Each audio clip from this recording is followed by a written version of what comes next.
طلاق کی ایک وجہ گندگی اور ناپاکی ہے۔ اگر آپ دن میں 11 گھنٹے سے زیادہ بیٹھتے ہیں تو اگلے 3 سالوں میں آپ کے مرنے کے 50% چانسز ہیں۔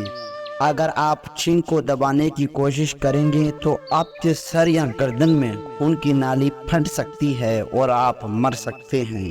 اگر آپ کی شخصیت غصے والی ہے تو آپ میں دل کی بیماری کے چانسز زیادہ ہیں۔ رات میں انسان تھکاوٹ کا شکار ہوتا ہے، اس لیے رات کو جو فیصلے کیے جائیں وہ ہمیشہ غلط ہوتے ہیں۔ دوپہر کی نیند ہارٹ اٹیک کے چانسز کو کم کرتی ہے۔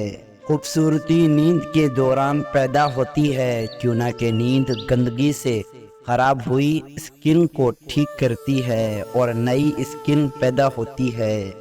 آنسوؤں کو روکنے سے دل کے ساتھ ساتھ دماغ پر بھی دباؤ پڑتا ہے، اس سے گریز کریں، کیوں نہ کہ رونا آپ کی صحت کے لیے اچھا ہے۔ جب آپ کسی سے معلومات حاصل کرنا چاہتے ہیں تو اس کی آنکھوں میں مسلسل دیکھیں۔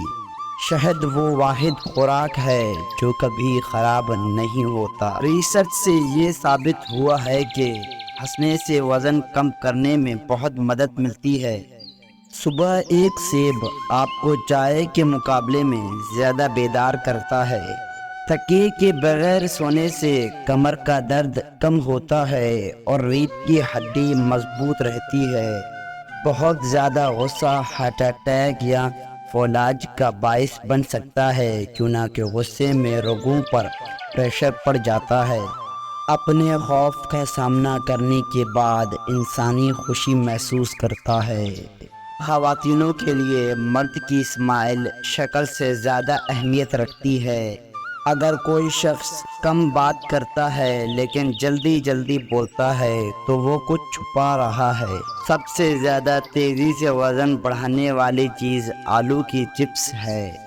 غصہ دماغ میں نئے سیلز کی گروتھ کو روکتا ہے، اس لیے جو شخص ہمیشہ غصے میں رہے اس کا دماغ کمزور ہونے لگتا ہے۔